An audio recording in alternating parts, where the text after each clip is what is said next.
Crypto is on the rise, making that dough in the crypto paradigm.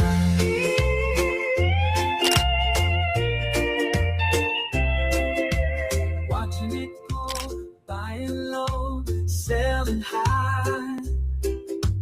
Riding the wave, I'm here to stay, living in the digital age. No banks, no fees, just decentralized. It's crypto paradise. Ooh. No banks, no fees. Alrighty, good morning from paradise.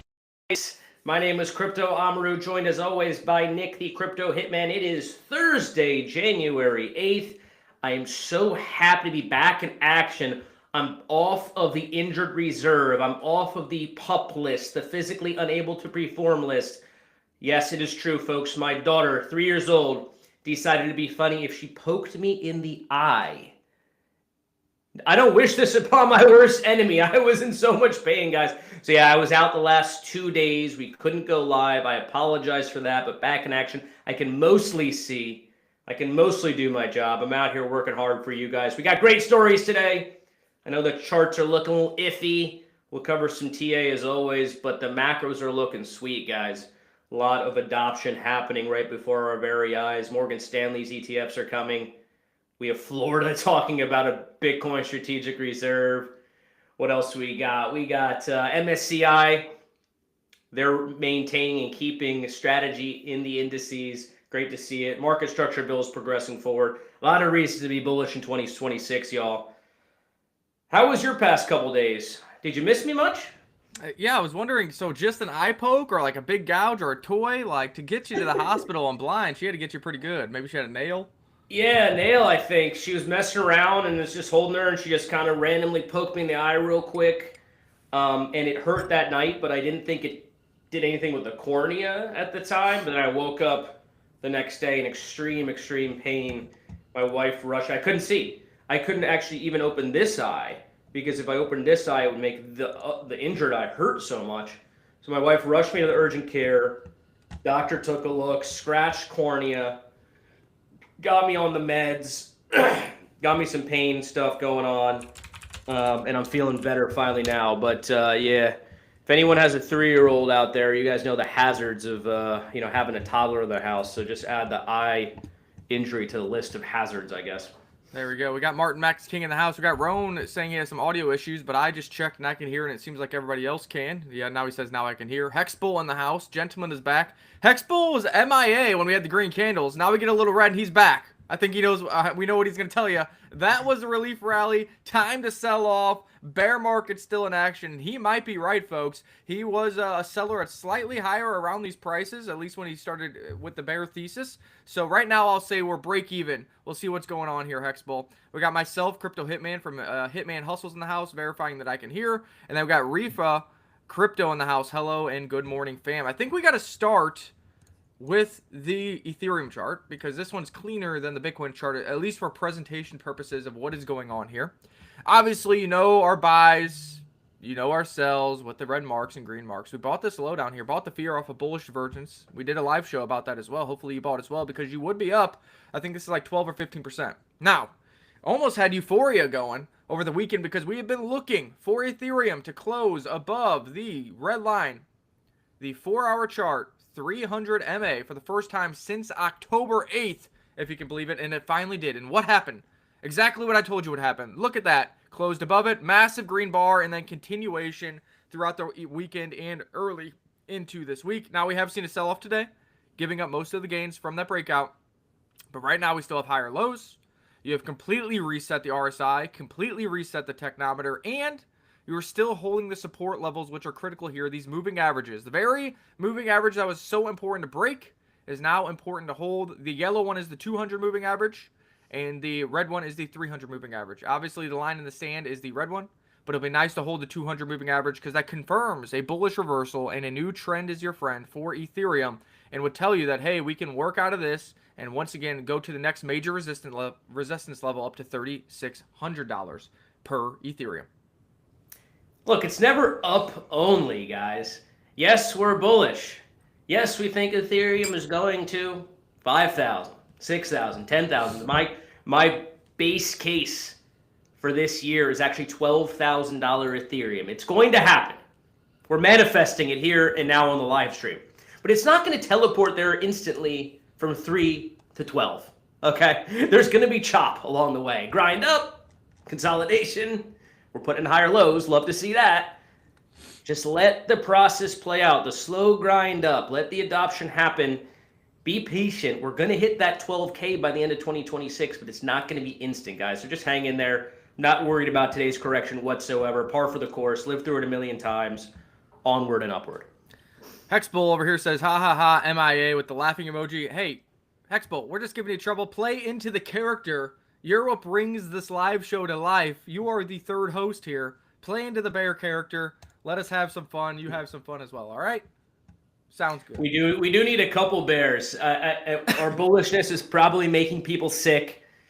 I know I've been arguing with seemingly all the bears on X every single day. Wow, what a fun thing to do. Like, this is my job, just arguing with people on X about the price of Bitcoin. So I know our bullishness is probably nauseating. So we need you, Hexbull. We need you to sort of represent the bears and put us in our place from time to time and keep that euphoria tamped down when warranted. But we appreciate you, bud. We appreciate all the listeners, by the way. Thank you for joining the live stream. Got a lot of great stories to cover. Anything else on the charts? You want to maybe go over Bitcoin as well? Let's here? go over Bitcoin real quick. You can see the Bitcoin sells here. Obviously, we sold Bitcoin at $118,200. We started buying back at $92,000 and at $81. Still have 33% of our cash to buy, which probably makes sense if we're bullish here to buy on this retest of the moving average right here at 89,000, which happens to be kind of a DCA right in between these two buys. Bitcoin, similar to Ethereum, higher lows, broke out above the 300 moving average and held it for the first time since October 27th. And what happened? Went from $89,000 up to $95,000 just like that on that break. Now we've given up the gains and we're sitting on the moving average once again. The reason I started with the Ethereum chart is the Ethereum chart does look better and does look stronger because Bitcoin is already back on the red moving average for support, has had a steeper reset in the RSI and not as much of a reset in the technometer. Again, that goes with our thesis that Ethereum continues to outperform Bitcoin for the remainder of this cycle and moving into the future here. So that is what the chart is also saying. The fundamentals say ETH outperforms. The chart is saying ETH is outperforming currently and looking a little better and a little stronger. What news piece did you want to start with here? Maybe the Morgan Stanley one. I don't know. You can pull up any one you want, but I just want to talk about the Bitcoin chart for 1 second. Again, a little correction, a little consolidation, nothing to worry about. I was just so happy to see Bitcoin run to 95,000. It reminds everybody, it reminded at least me, and I think a lot of the bulls out there, that Bitcoin can go up.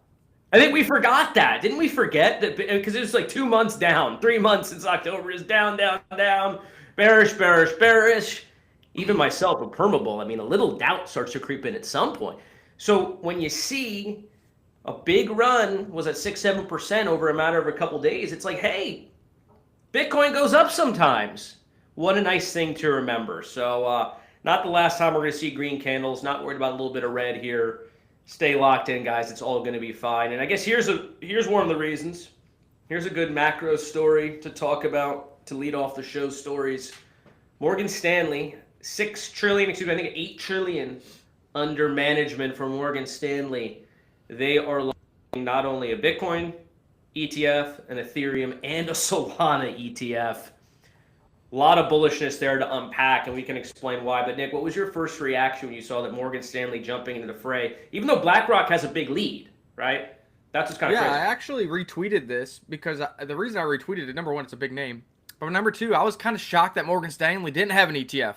I don't sit there and memorize, the 5 or 6 or 10 Bitcoin ETFs, who they are. I just assume Morgan Stanley already hopped on the bandwagon because we know the big names like Fidelity and BlackRock and Grayscale already have. So I was kind of shocked they didn't already have it. But what that reminded me is still how early we are because, like you said, $8 trillion in assets under management. Morgan Stanley currently manages about 20 ETFs, and only 2 of them actually have the Morgan Stanley name on them. And apparently this Bitcoin and Ethereum one are going to have the Morgan Stanley name on it. So I think this is a big deal, shows you how early we are, and this is a big asset manager that is now going to be pushing their product onto their clients. And if they follow in the footsteps of what Bank of America said, somewhere between 1 to 4% of their portfolio is going into these ETFs. You can do the math on 4% of $8 trillion and how you think they will weight that Bitcoin, Ethereum, and Solana. Yeah, outside of the fact that Morgan Stanley is slapping its logo on the ETFs, which in and of itself is bullish, the very fact that they've decided to launch their own ETFs when BlackRock is in a massive lead, right? Let's just be honest, shows me that they think that this market is still in its infancy. There's still a lot of growth. Even though BlackRock's got like 60 billion in their Bitcoin ETF, these guys think, oh, maybe we can get 20, 30 billion, 40 billion. I don't know if they'll beat BlackRock, but that's fine. A lot of money to be had, a lot of upside to be had still, a lot of fees that they could make. And so they slap their logo on. They're trying to play catch up. There's a lot. Guys, we're at still sub $2 trillion asset for Bitcoin. There's 250 trillion in liquid assets in the world, and that's probably undercounting it if you include all the stocks, the bonds, the gold, ETFs, money markets, everything. You don't think we can get another 2 trillion over the next couple of years? Another, let's say even 4 trillion over the next 5 years porting into this asset? Well, look, Morgan Stanley thinks they can make it happen. You going to bet against them? I'm not. So very bullish story. The macros are looking good, guys. Any other take on this Morgan Stanley? Yeah, this is another thing that I think is important. We just mentioned it as a portfolio allocation. That's what I've been saying since 2017. Institutions will come into play. They'll treat it as like precious metal, delegate 1 to 5% of your portfolio into it, and it kind of just sits in there and it's just kind of what these managers do. And you're just like, okay, it's in my rounded, diversified portfolio. But Morgan Stanley is saying it is more than just that. It's treating Bitcoin as an identity product as much as an allocation sleeve. It means that Bitcoin is socially important just as much as financially important as a product to offer customers. Meaning that it's not just going to sit in the portfolio and people don't even know it exists. It's actually going to be kind of a badge of honor for people to be like, yeah, I own Bitcoin, I own cryptocurrencies. And you see that at times when the market is very frothy, when there's a lot of green candles, because some people feel like they're part of it. They want to brag about, yeah, I learned about it, I'm in it, and I bought some. And that's how Morgan Stanley sees it. Kind of like we saw with GameStop during the COVID dip. Kind of like we saw with Tesla when President Trump looked like he was going to win the office. It becomes socially popular to own those assets because you think there's going to be upside due to what's going on in the macros around the country and around the world. And that's how Morgan Stanley is looking at it. And that's why it's more bullish than even just the precious metal thesis that we've had since 2017. I think Bitcoin's always been cool. It's always been cool to own Bitcoin, in my opinion. Certain people are going to look down on you, you're crazy, or you're buying the asset that the drug dealers use, and it's just a big scam and a Ponzi scheme. Sure, some people think that, but I think for the most people think, oh, wow, this guy's kind of cool. He's a bit of a risk taker. He's a little bit of a forward-thinking dude. Wow. Maybe some of the ladies are like, hey, look at this guy. Maybe on some Bitcoin. Hey, look at that. So I think, yeah, Bitcoin's always been cool. But you know who's made it even cooler? Donald J. Trump. Shout out to President Donald J. Trump and his entire family and the entire administration. If you're a conservative and you didn't like Bitcoin before, you certainly like Bitcoin now, don't you? Right? Donald Trump's absolutely crushing it, in my opinion. And he loves Bitcoin. So all of a sudden you have all the conservatives, I think, getting behind Bitcoin. They think it's cool. In addition to the fact that it's already cool for the most part. Yeah, I think that's a really great point. The social aspect of it, Morgan Stanley gets it. Let's see who else gets it. I do think, by the way, we're going to look back in 10 years and what will have happened is most people have invested in Bitcoin passively, not really knowing that they invested in it. I could not tell you what's in my 401k, guys, other than QQQ, because my financial advisor told me, okay, we're buying QQQ now. And that's essentially the NASDAQ. Yeah, that's essentially like the NASDAQ. Other idea, and that's a basket of like 100 companies or some shit like that. I have no idea what's in my 401k, and I got a lot of money in my 401k. There's going to come a time, 10 years from now, 5 years, whatever it is, when most people, they know what's in the 401k, there's going to be Bitcoin ETFs, there's going to be Ethereum ETFs, there's going to be there's going to be Bitmine, right? There's going to be all this stuff. So, look, we're early. Some of it's going to be passive, but this is how we get to a $10 trillion, $20 trillion asset over the next 5 or 10 years. Yeah, all right, what else we got? Comment there said, yeah, actually, I was just checking in to see your sad faces today on the red candles. So there you go, playing into the bad guy look there. But it says PTGC looking nice, and that is correct. If only you've been watching the last couple live shows, we were talking about how Pulse Chain, new all-time lows, PTGC looking strong. If there's any time to buy, now is probably the time to buy because we thought Ethereum was going to rally as well, which would push those higher. And what do you know? Let's look at this chart. PTGC since January 1st, so just in the past week, up 62.11%, not including the passive income you get simply by holding. And then again, the Surf token, due to its liquidity bonding with Pulse Chain, in that same period of time, since the low on January 1st, is up 18.79% plus passive income simply by holding. So, is it amazing? Are you still down on Surf or PTGC? Maybe, depending on when you bought it. Are they still way down off their all-time highs? Of course there are. Pulse Chain's at new all-time lows. These assets are not. But it was nice to see just with a little bit of a glimmer of life over on Pulse Chain. PTGC has gone up 62% plus deflationary passive income. And the Surf token followed up 18.79% plus deflationary passive income. And Crypto Paradise, we're going to talk about it later, may or may not have stumbled upon some alpha, may or may not have stumbled upon a marketing partner. And what do we like to do with marketing partner funds? Well, a portion of that eventually is going to find its way into a buy and burn of the Surf token as well, which means we have to bridge those assets to Pulse Chain, helping pump that chain further. So shout out to PTGC and Surf. Shout out to our resident bear Hexbull, who might be bearish on Bitcoin and ETH, but is loving the way that PTGC and some Pulse Chain assets are performing. You know what I just noticed about Surf? We have over 1,000 holders now. I didn't even know that. So that's great to see too. Look, I know Pulse Chain assets have been down in the dumps. Alts have been down in the dumps. 2026, it's our year, guys. Hang on, hang tough. Let's talk about Pulse Chain a little bit more because Roan actually asked this question in the Dow group yesterday. So we do not want to ignore it. Thank you for this question, Roan. So you guys may know about the ProveX, the new product that Richard Hart is launching, or Pulse Chain's launching, and they've been doing this sacrifice for it, right? So you sort of donate funds and you get tokens in exchange for that. I think the sacrifice ended like yesterday or 2 days ago, and right before it ended, you had like hundreds of millions of ETH being rolled into that sacrifice. And the speculation is that it was funds that Richard Hart actually already possessed, moved it through Tornado Cash, and then sort of invested into his own company. Is that what happened there, Nick? Did I get that right? Or what's the speculation? What's the latest on that sacrifice? It looks like it to me. I would say if you ask me what are the real funds that made its way to ProveX, number one, there's less sacrifices because of the overall bearish conditions. People don't have capital, and there's less believers in Richard Hart because they've seen the performance of the Pulse Chain core assets. Yes, there's been big winners for us, PTGC, Surf, and others, but those aren't core assets. That's not what, Ivan on Tech invested in back in the day when they sacrificed at the end of the last bull market when everybody had money, and they're like, you know what? Richard Hart did a 10,000x with Hex, so maybe I should just put a moon bag in these sacrifices just in case. So you didn't have those people come in. You also have his core believers that are short on funds because they did not dabble in the altcoins. They hold only the blue chips, and they have to make a decision. Do I sell the blue chips at the lows to then sacrifice to another maybe ProveX? So that's hard to do as well. We did see some people do that because we saw Pulse Chain prices drop when he did not accept Pulse Chain blue chips like we thought would happen.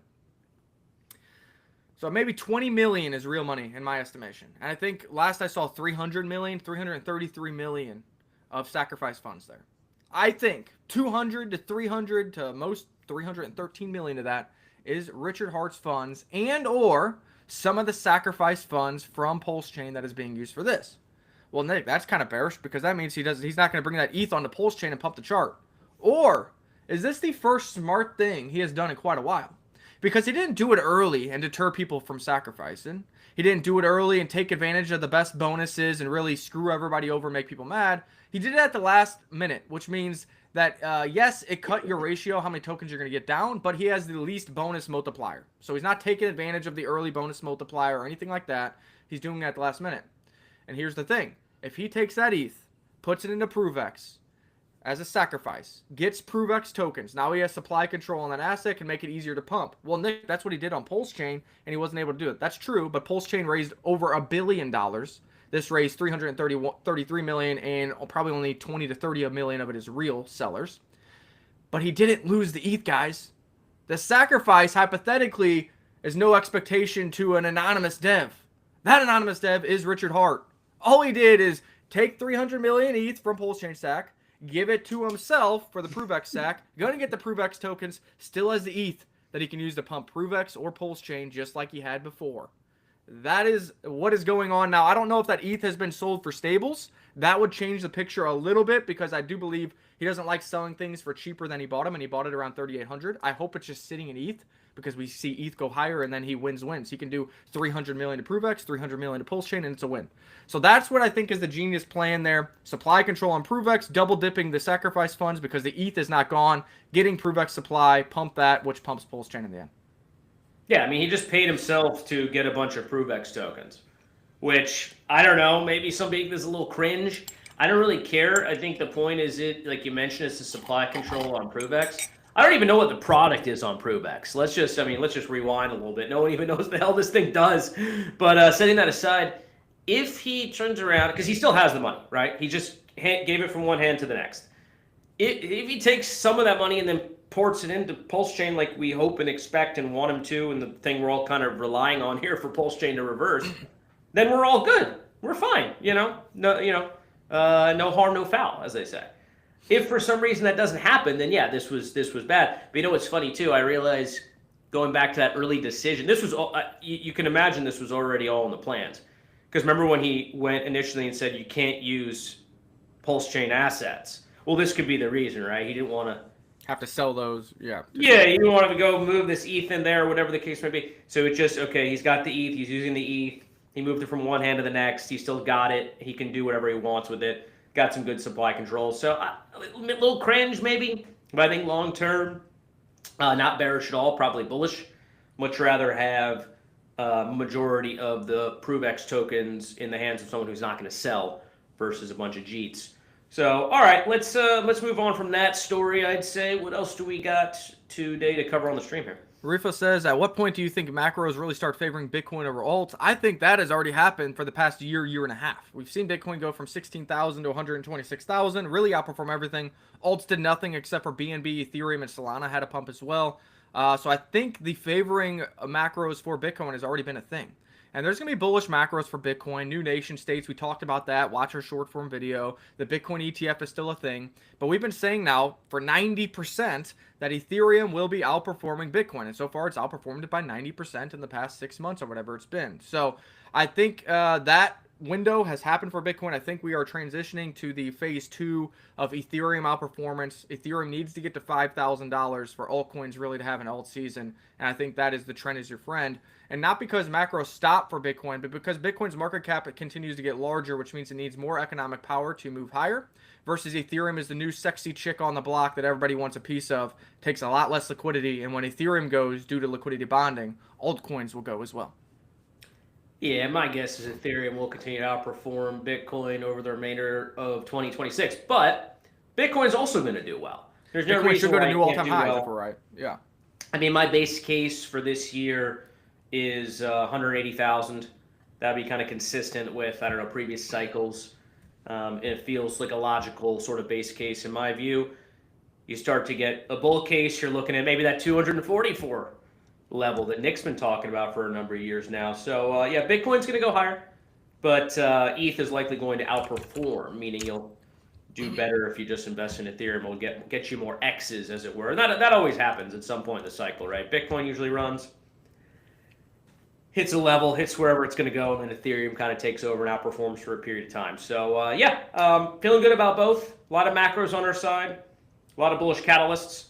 I know today's a little bit red, but if you focus on the day-to-day, that's you're going to get burned every time. So just keep your eye on the long term, folks. We got Nonso06 in here, says good morning surfers, and we got Rifa Crypto says, yo GM, keeping an eye on surf. Let's see how the momentum plays out. If you want to learn more about Crypto Paradise, what we can offer to you, to your favorite project, or to your own project, come over to cryptoparadise.net. Also, you can see the tab here. You can learn more about the surf token itself. And we even have a dashboard, so you can see the live burns, the live reflections, the live LP ads that happened with the token tax ecosystem over there on Pulse Chain. Then if you get 200,000 surf or more, you might as well. It's like $500. Go buy 200,000 surf. That's going to be the best choice of your life because it's a $500 risk to get into a DAO group. You're going to earn reflection rewards of a deflationary asset, plus you get in the private group. I almost can guarantee you're going to make more than that $500 from the private group alone, even if surf token went to zero, which it's not going to happen. And then lastly, when you're also in the surf DAO, you can get a completely free vacation and trip to this 2-bedroom 2-bath, luxury condo with a rooftop pool in Tulum, Mexico. Yes, for a $500 investment, you get tokens that are deflationary, entry into a Dow group with Alpha, and a free stay at this condo, the Crypto Paradise Pad. Seems too good to be true, but it's definitely not. I want someone to take me up on this. Guys, it is cold out. It is miserable. It is dark, at least where I'm at. I don't know where you guys live, but I'm itching to get back down there. And here we are sitting out on our live stream on Telegram, on X. That's the condo, guys. Nick's been there. That's the Paradise Pad, as it were. Beautiful spot.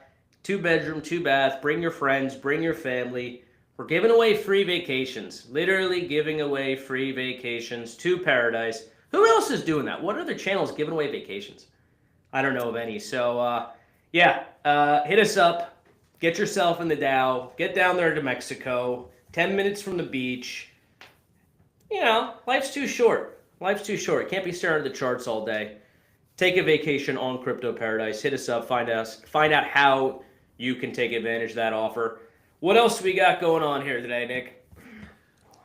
Let's see what it's in the news, because it looks like that was all the comments. Shout out to the comments, because that really directs the live show. So we have like 5 more news things to get to. We might even save them for tomorrow. We'll see what happens. But let's see this one. Let's see what your opinion is on this. You shared this with me.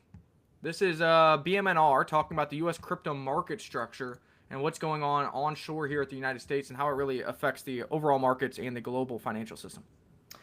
Yeah, so it looks like a draft version of the Clarity Act, the comprehensive, crypto market structure bill, has been set forth for, I guess, debate, discussion, whatever. You expect now the Senate and then the House to kind of refine that down and ultimately vote on it, and it'll be signed by President Trump at some point in 2026. I've seen a little bit of mixed commentary on whether it's truly going to move forward and will it get signed. Some people suggesting 2027. I don't buy into that. I think it's going to happen in 2026. It's going to happen in early 2026. This has been a priority of the Trump administration. And one thing, if you guys haven't been paying attention about Donald Trump, this guy's moving at 10,000 miles an hour. How much shit is this administration getting done on a daily basis? We're like deposing a dictator, and then 5 minutes later, Trump's saying Wall Street can't invest in single-family homes anymore. We're quashing, fraud in Minnesota, and a minute later, something crazy else is happening. I mean, this guy's moving at 1,000,000 miles an hour. So if you don't think he can get this done in Q1, you haven't been paying attention.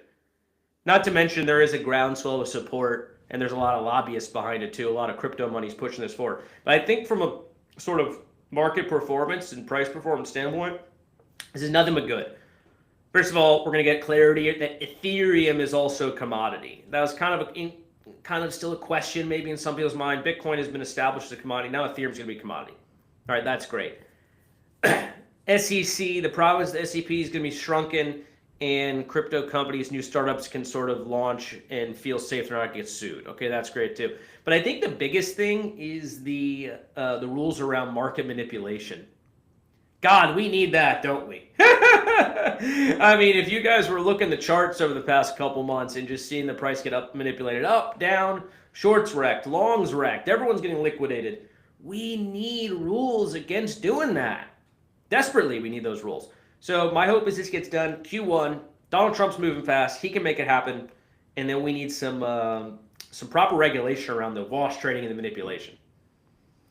Yeah, nothing here is like out of the normal, but that's for us who live in this. Like, this is all assumptions that we have seen rhetoric for and we thought already happened or is going to happen. But this would be the first time it's going to be down as a federal law if it gets approved. And it's not law yet, but it is the strongest framework proposal the U.S. has put forward to date. And like you said, this administration is moving at lightning speed. The fact of the matter is, I mean, what is Trump hasn't even been in office for a year yet. And look at what's getting done. And I just saw another thing. Everything he's doing is trying to get the economy strong, get the rates down, lower inflation, and put more money in your pocket. We got refund checks coming. You got stimulus checks coming. Now you got, hey, if you buy a car with a loan that is U.S. made, of which now you're having more companies onshore to U.S. Honda and some of these are building more cars here. That interest, tax deductible. So now everybody needs a car. You buy American, so that supports people who are working here. And any interest on it is tax deductible, which means more money in your pocket at the end of the year for the car that you bought that you have on a loan. So it's just like everything is happening. And all of that puts money into the pockets of retail. And we need retail to really create euphoria and push the markets higher. Yes, the institutions is great, but they're slow grinders. They're doing hedging. They're doing manipulation. They get as many tokens as they can for cheap. We need retail to get involved to get the quick activity, the green candles, the FOMO, and to get friends and family active once again buying crypto. And all this kind of stuff keeps pushing in the right direction. What the administration is doing in non-crypto, non-finance related stuff is all looking to put money back in the very retail pockets that we need to get back into these markets. Not to mention oil. I'm seeing oil or gas prices, excuse me, sub $2 in like half the countries in the United States. This is incredible, honestly. I mean, it's a feat that I didn't think was possible. We haven't seen sub $2 gas in like 6 years, 7 years. Remember, income's up, over this period of time. Investments are way higher. Everyone's has more money. There's more money in the economy. So you're spending much less of your paycheck on filling up the tank than you did, 5 years ago when the price was lower, like it is today. So he's just doing a great job across the board. I know there's some people, immigrants or ICE, or I don't know what you're complaining about. From my standpoint, my life is better. He's doing a kick-ass job, so congrats to Donald Trump. Keep killing it. Maybe this is a good opportunity to segue over to the story around the Fed balance sheet. It's actually what I already had pulled up. Yeah. But I will flag Roan's comment here. Trump's crazy effective, even from the standpoint of a Finnish guy. By the way, Finland is a beautiful country. I didn't know you were from there. I spent 1 day in Finland once. I digress. Yeah, dude's doing a great job. This is crazy. Deposing a dictator, and the next day he's doing this. Next day he's moving at lightning speed, man. It's so cool to see. Balance sheet's looking good. Fed's putting money back into the economy, back into the financial markets. Does this constitute true QE yet? I know there's a lot of commentators saying it's not really QE, it's something else, but it's starting to look an awful lot like QE, doesn't it?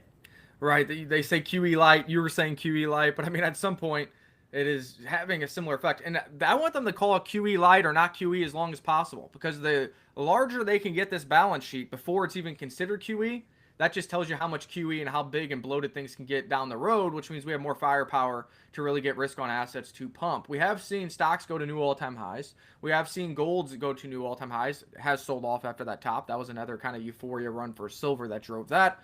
But it is nice to see that it looks like each and every week now, the Fed's quietly pumping a little bit more money into the balance sheets.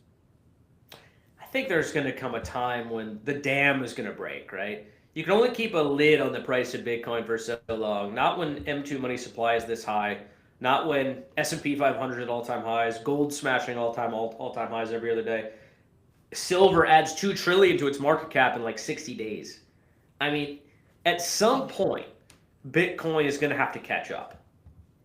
There's been, I think, a lot of manipulation. OGs selling, 4-year cyclists who are getting out of the market because they believe in magical calendar dates. But there is going to come a time when the lid's coming off, and then Bitcoin's going to move very fast, very hard, and leave a lot of people behind. So, take the information, do with it what you will. We are staying bullish as always. Frank says, "Sup, boys? Happy New Year. No QE yet. Sending money to repo." Hey, that's fine. Keep calling it no QE. Keep calling it QE light, whatever the pundits want to call it. And I am fine with that because this is still a backdoor bullish thing and kind of is a trend is your friend for what's coming in the future. And I still think there's a high probability, in my estimation, of another interest rate cut at the end of January, even though Polymarket disagrees. But that wouldn't be anything new. They disagreed with us the past 3 times. And what do you know? We got to cut all 3 times. So trend is your friend still. It's not all at once. It's slowly, then all at once. Don't forget that slowly part. And I consider the trend, and I keep seeing where we're going. And even if we miss an interest rate cut this January, there's still 2 more chances before a new Fed chair in May, and he'll be cutting as well. So I like where things are heading, and I like that this isn't seen as true QE yet, because it means we still have a lot of QE to come that is inevitably going to come. the Fed doesn't cut rates in January, I think it'll be clear to everybody that the Fed has been completely politicized because they've been on record saying that, well, the reason we're, the hawks, that is, the reason we're against cuts and we're voting against cuts is because inflation is still above our 2% target. Well, guess what? Not anymore. Not anymore. We're like 1.8 inflation, and I think even the official readings are very, very close to 2 already. So my guess is you'll get future readings that come in around 2 or lower. So, if they don't cut, it's like just admit that you hate Trump, you hate what he's doing. You're trying to stop the Trump agenda, and that's why you're making decisions the way that you are. Yeah, and here is the official numbers from Truflation as of 17 minutes ago. So can't get more accurate than this. U.S. CPI inflation at 1.91%, and the U.S. PCE inflation at 2.05%. And you said it yourself, the number one mandate for the Fed was 2% inflation was their target. That is when they continue to cut rates. And what do you know? We are down there 1.91 to 2.05, and they were cutting rates when we were at 3.1%. So a full 1.1% higher than we are today. So there you go, Fed. There's the numbers. Suck it. Cut the rates again. Get the QE rolling. And let's have a risk-on asset party in 2026.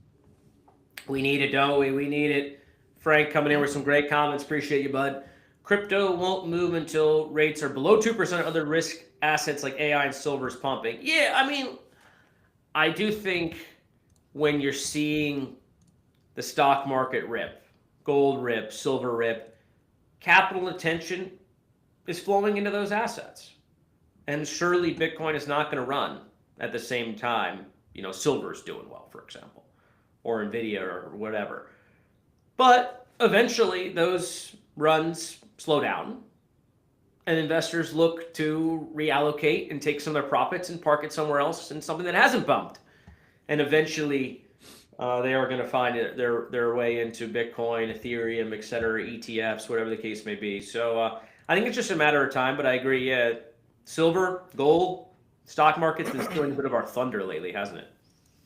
And let's go ahead and see a couple bullish things for Bitcoin and why we probably pumped to 95,000. Here's a big one. MSCI confirmed it will keep Bitcoin and crypto treasury companies in the indexes, the biggest of which is MicroStrategy. Remember, there was a lot of FUD that MSCI can somehow vote MicroStrategy out, is going to force billions of selling onto MSTR, and then MicroStrategy would need to sell all the Bitcoin to cover the loss.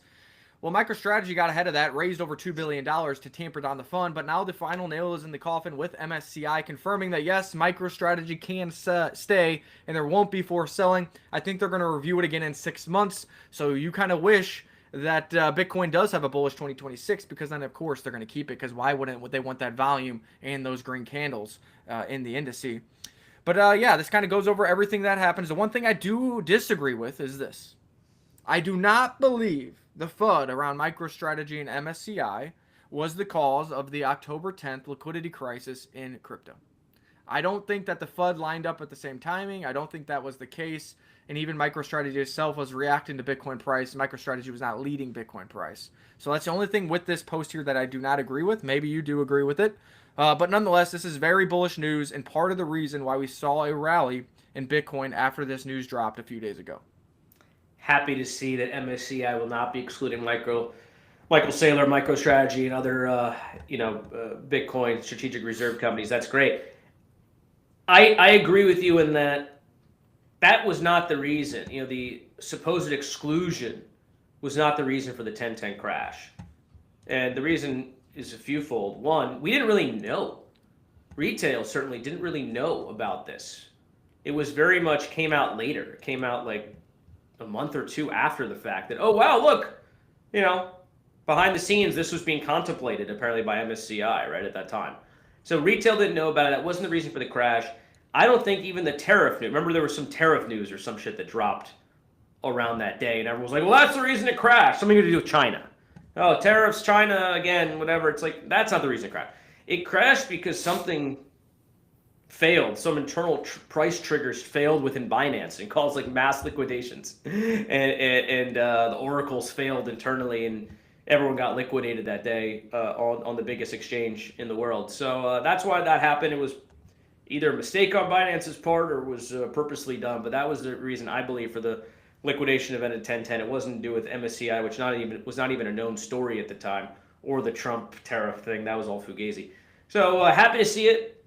You know, hey, that overhang, that concern, and I was even a little bit concerned about it too. That Michael Saylor, MicroStrategy was going to be excluded from Nasdaq or whatever. That's nothing to worry about. So it's like, what do we have to fear now, guys? Why are we selling? Why are we bearish now? Just 4-year cycle? Why is anyone selling? I want to hear from a seller. I mean, that's the tug of war. The 4-year cyclists are still saying, see, I was right. I sold and we're lower. Even though we're slowly grinding higher, they're going to call this a bear trap until we get above like 110,000 Bitcoin, really. So we'll see what happens here. Frank does say, I've been telling you since last May Fed would crash it all just to screw Trump. And I do believe there is some truth to that. The Fed has dragged the feet. I think the Fed is political. Even, Crypto Amaru kind of switches to like, okay, this does seem political because the numbers make sense. But we did get the interest rate cuts. And the only thing I will say, you say I've been telling you since May they would crash this. Well, since May, Ethereum was $2,300. It went to 4,800. Bitcoin was in the 60s, went to 126,000, and all major stock indices went to new all-time highs. Gold went to new all-time highs, and silver went to new all-time highs.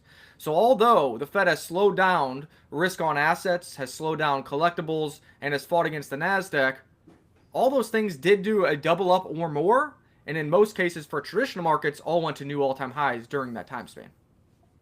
That's a great point. I mean, we should be thankful for what we have, shouldn't we? We shouldn't just be like so desperate for, why can't the market be higher? Why can't we be in a parabolic bull phase yet? It's like, guys, that time will come. Let's just be thankful for what we got. Bitcoin did go from 16,000 to 126 and now consolidating around 90,000 while the Fed was tightening the economy, right? Pretty astonishing thing in and of itself. And then all the other assets, like you said, are doing great. I think the Fed is probably doing what they can to sort of keep a lid on the euphoria for a bit. Trump really wants to unleash the bulls and sort of the animal spirits, as it were, and the Fed is saying, hey, slow down, let's not go too crazy because they're worried about this phantom inflation that's not happening. And yes, it probably is political, so is what it is. When do we think Trump is going to announce the new head of the Fed? Because he's been teasing it. He's been interviewing guys. He's been talking about how he's going to announce it, and we're already at January 8th. Do you think it happens this January? I think potentially, but to me, I don't think that announcement really matters. I mean, most people can already speculate it's going to be one of two people. Both of them like Trump. Both of them believe interest rates need to get cut, and both of them are pro-crypto. So I don't think the announcement matters all that much. I think the actual action. So you probably see like a run-up in April because everybody's like, oh, new Fed in May, and then you get a little bit of sell the news, and then the Fed for the remainder of the year does what he can to help pump the markets, to follow what Trump wants to do, and to cut interest rates for the remainder of 2026. So, we'll see what happens. I don't think the announcement matters all that much unless he says some crazy name out of left field, which probably would be a negative more than a positive because I think the market's already kind of pricing in pro-Trump, pro-Bitcoin, pro-cut guys as potential replacements. That's a good point. I wonder if like the likes of Christopher Waller, who's a known dove, and he has a number of other guys he's interviewed, pro crypto guys, all of them, probably priced in. That's a great point. I wouldn't be surprised, we get a run up in April. New Fed's coming, he's going to cut the rates, and then it's like a sell the news. But I keep going back to November. The Republicans are they're going to be in a tough spot come the midterms if the economy isn't doing better than it is. And I think we're already turning a corner. Things are already feeling a bit better, a little bit more chipper, at least in my mind. Maybe the liberals feel differently because, oh no, Trump took out Maduro. He was my favorite dictator. I don't know what the liberals think. But we don't need to get down that. If you guys want to have an opinion on Maduro, look what the very Democrats were saying for the past decade about him. Then giving shit that Trump didn't take him out in his first term, and now they're mad that he took him out in his second term. Also, just watch videos of actual Venezuelans, both in America and in Venezuela, and what they think about it. So I don't know the details. I'm not a political leader or expert, but I can look at what their citizens are saying, American citizens who are from Venezuela are saying, and what the very Democrats said 10 years ago, and even in 2020 when they gave shit to Trump that he wasn't able to take him out. And now that he has, they've switched their tune. So that tells me all I need to know. I don't need to waste any more time on due diligence. Bad guy taken out. Citizens happy. Democrats made fun of Trump for not taking him out before. That looks like a win-win to me. Oil's already lower, gas prices already lower.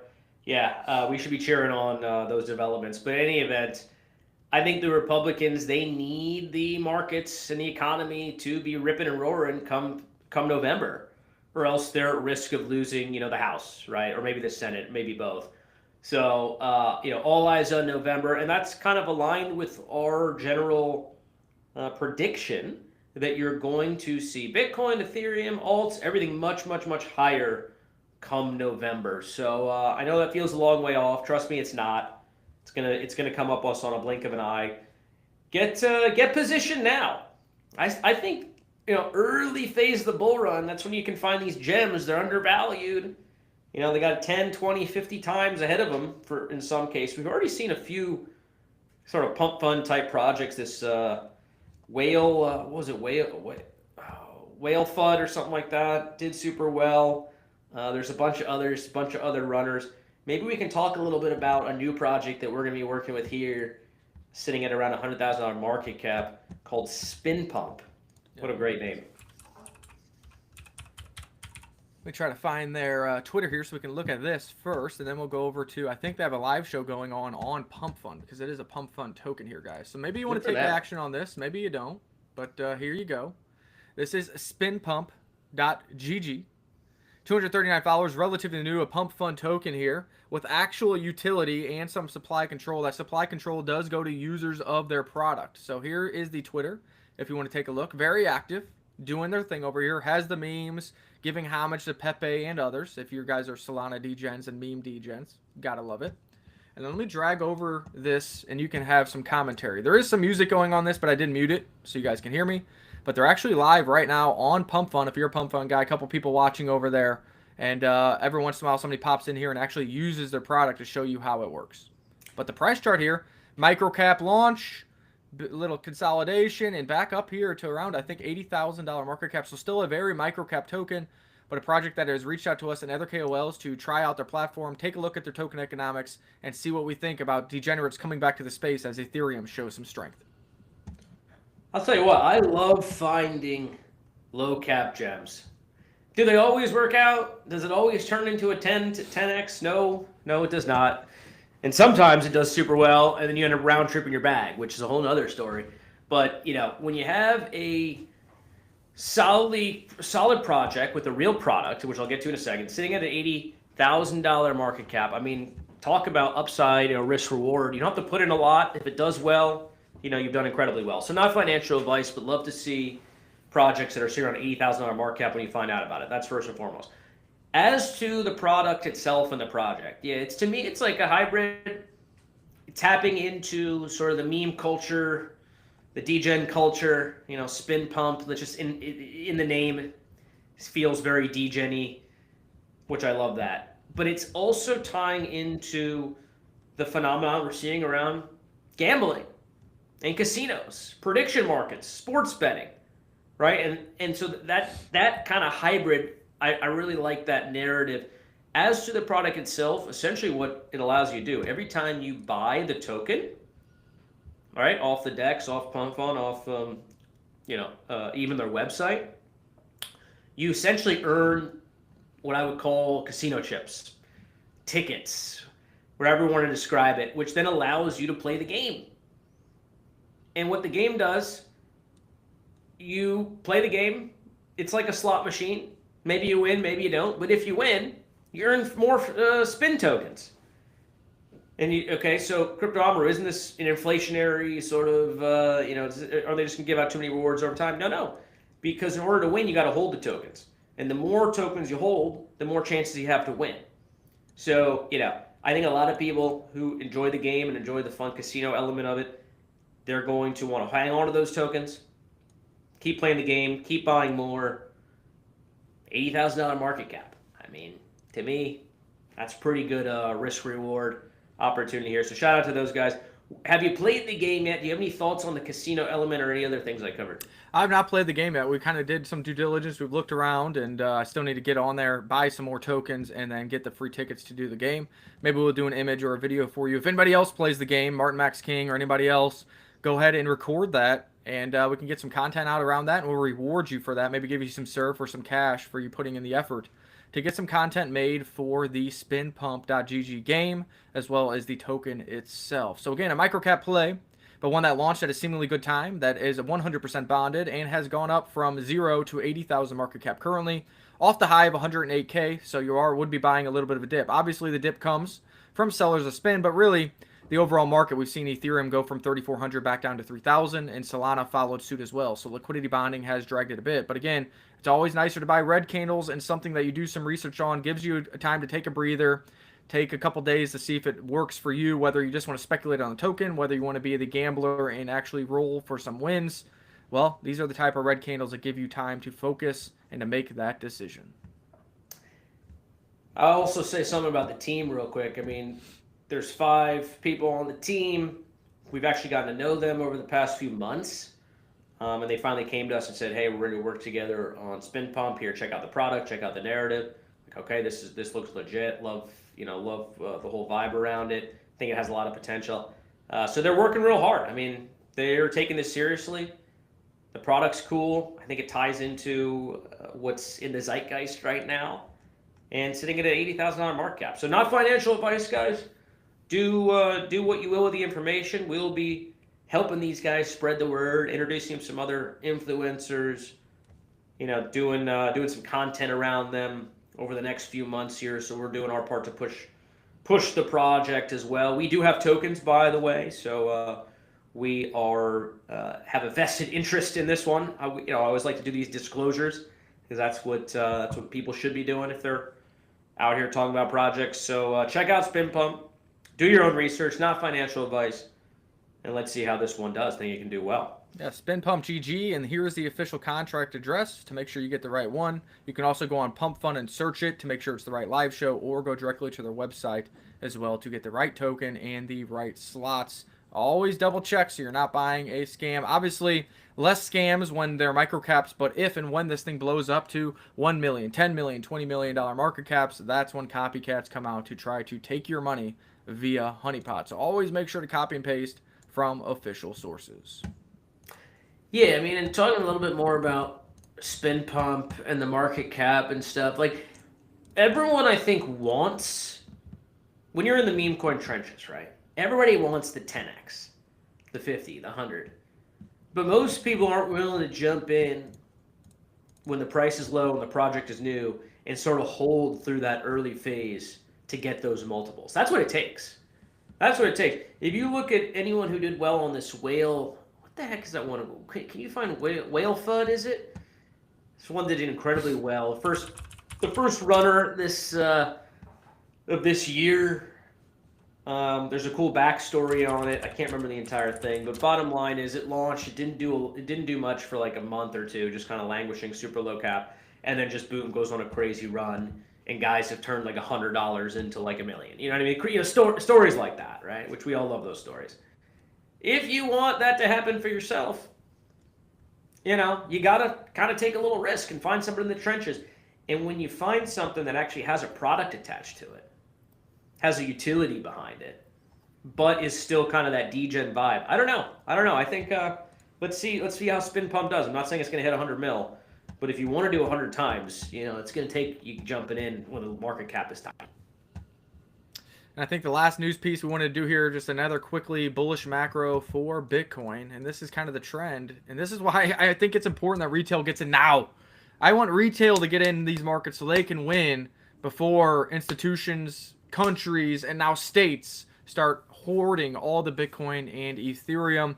Just in, Florida introduces a bill to create a strategic Bitcoin reserve, allowing up to 10% of its key public funds to hold Bitcoin and ETFs. Now, interesting thing here, Texas is already doing this. More states will follow. This was a prediction of ours, and now it's falling into place. Number 2, if they are doing this, that means they are holding Bitcoin spot exposure, whether in Bitcoin itself or the Bitcoin ETF. But I think the biggest kicker here is it says hold Bitcoin and ETFs with an S, plural. Now, is that just a typo from Bitcoin Magazine, or was that in documentation? Because that does leave a window of opportunity for an Ethereum strategic reserve in Florida at some point in the future, as it is a regulated ETF for the United States of America. Just saying. I got to move down to Florida, man. I gotta get out of No this property blue tax. I mean, state. my gosh. Yeah, I'm saying, man, it's so damn expensive up in these blue states. But the worst part about them, they're anti-crypto. And here's Florida, I know Texas, they're embracing this stuff, man. I don't know why Bitcoin and crypto had to become politicized. Was it because Trump started to embrace it? Probably. But it's sort of sad that it has become that way. Why can't the leaders of these blue states say, "Hey, we're on the forefront of technology. You We're wanna on know the why? forefront of financial freedom. We want our citizens to do well. I can't even legally stake crypto through my Coinbase app here in my state because the legislators think, I don't know, in their wisdom, their citizens shouldn't be able to make passive income through staking because I don't know, it's too risky or some bullshit. Yeah, I don't understand the Not been retail nanny thing state yet. because blue states are notorious for allowing everything to get as much tax dollars as possible because their budgets suck. Go ask Illinois. They were the first with marijuana, gambling, casinos, strip clubs because they need every dollar they can and they're still bankrupt. That's on that side. On the higher up side, why wouldn't they want to support Bitcoin and blockchain technology? Because of transparency and immutability. Because everything they do, all the fraud, all their actions, all their transactions can be tracked forever and eternity. And we know they don't like that. Look what's going on in Minnesota. Look what's going on in LA, California, and other very blue states. Illinois, you're coming next because you are bankrupt, yet you guys raise tons and tons of tax dollars across many sectors and vices. So make that make sense. I have no idea how that happens other than fraud. So that's my perspective on why they don't want it for the higher upside because everything's traceable on Bitcoin. It's not anonymous at all, and it's there forever. Man, we need blockchain technology, don't we? Minnesota needs it. Unbelievable amount of fraud going on there. And of course, they can't just admit that they did something wrong. They have to attack. Real shame what's going on in this country right now. Happy to see Frank though taking a little risk on this runner Somali scan. I haven't seen that one. It's obviously a pump fun, sort of one of these coins that comes out in the moment, news based. I don't think those last very long. So hopefully you jumped in and out. But by the way, if you ever find good projects, or even not such good projects, and you want to bring them to our attention, join us in the Crypto Paradise Telegram. Find myself, find Nick, and let us know what projects you are bullish on. Could be low cap, pump fund shitters. We'll take a look at. I can't say we'll get behind them or anything. We'll take a look. Could be some mid caps. Could be utility plays. We're always on the hunt for good projects. So if you have any that you're bullish on and want to get over to our attention, we'd love to hear from you. What else we got? I was saying we covered a lot. So if you're just tuning into the show, go back to the recording. We started off with the Ethereum chart and Bitcoin chart, kind of how it's played out, where our buys are, where our sells are. So check that out. We talked about Pulse Chain price action and how Pulse Chain just had minor green candles, but it sent PTGC up 62%, our favorite over there, and our second favorite is Surf up 18% with the same minor green candles on Pulse Chain. We talked about how Richard Hart, maybe or maybe not, put $300 million into his own ProveX sacrifice, getting supply control on ProveX, but still retaining $300 million worth of ETH that will be used to pump Pulse Chain in the future or utilize within ProveX, which does what? Pumps Pulse Chain as well due to the utilization of that product. And then we talked about some major both Bitcoin and Ethereum catalysts. Morgan Stanley coming into play in a big way with Solana, with Ethereum and with Bitcoin ETFs. $8 trillion in assets under management. And if they talk about 1 to 5% of that coming into these ETFs, that helps in a big way. So although there isn't very much big retail news, the institutional news keeps growing. And then on the side of the financial markets, U.S. kind of directs the entire world. What is going on with Trump? Well, he keeps doing amazing things across the board when it comes to financial markets. But here is some breaking news as of an hour ago. President Trump just cut the U.S. trade deficit in half, the lowest in nearly 2 decades. CNBC in total shock. Buckle up. This is unreal. A negative $29.4 billion. We cut it in half. In March of this year, it was $136 billion in trade deficit. Now under $30 billion in total. We haven't been that small in a long time. I don't have enough records to go back that far coming from the CNBC broadcaster there on the trade deficit that the U.S. has with the rest of the globe. Crazy. And yet somehow I'm supposed to think Trump is doing a bad job because I don't know why. ICE, because immigrants, because who knows what the liberals are saying, but man, he's kicking ass and taking names. This is unbelievable. I mean, the trade deficit thing actually isn't important. It's really important if you're looking just at the economy, setting aside the financial markets. You want more homegrown industry. You want more money coming into the country than going out of the country. And that's what the trade deficit measures. So very happy to see that. The tariffs are working. Who'd have thunk it? The liberals, the liberal economists, they were wrong once again. And the ragtag group of appointees around Trump, they turned out to be right. Yeah, if you're a liberal watching this, you can have your own beliefs. If you want to believe on the liberal side of things when it comes to immigration laws or abortion or whatever else it is, that's fine. You can do that. I can disagree with you, but you can do that. But you can't sit here and be liberal when it comes to the financial side of things, the taxation side of things, and the fraud side of things. That should be a black and white thing that affects you in your daily life. It affects your pocket, it affects your families, your friends, and your community's pocket, and that is what is important. If you're paying tax dollars, which I want them to continue to reduce, which they are, big refunds coming, property taxes on the chopping block for a lot of states, well, you want them to be going to the right things. And if we're having massive national spending, massive trade deficits, fraud going on, that is never a good thing for you and your family, regardless of whatever other liberal beliefs that you have. All right, so let's just separate that. You have to at least think with your pocketbook when it comes to the financial side of what Trump is doing. If you have other beliefs that are in disagreement with me with illegal immigration, regular immigration, abortion, whatever, we can agree to disagree on those things. Yeah, everyone's entitled to their opinions. I think we need to call a spade a spade. And Trump, I think, is objectively doing a good job from a foreign policy standpoint, from an economy standpoint.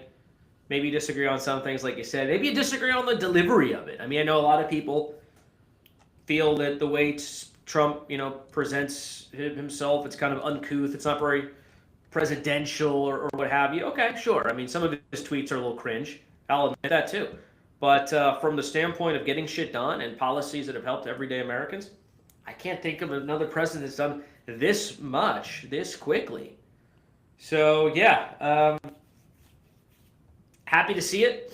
Let's see if he can get the new Fed, head of the Fed in there by end of January. I'd love to see that. Let's see if he can't continue to push oil prices down. Let's see if he can't get the market structure bill signed. There's just a lot to look forward to, guys, and I know the market's maybe a little bit red today, and I'm sure we're going to have red days here coming up. But long term, I think we end up grinding higher. 2026 is looking great. Stay locked in. We will be back with another live stream tomorrow. And until then, guys,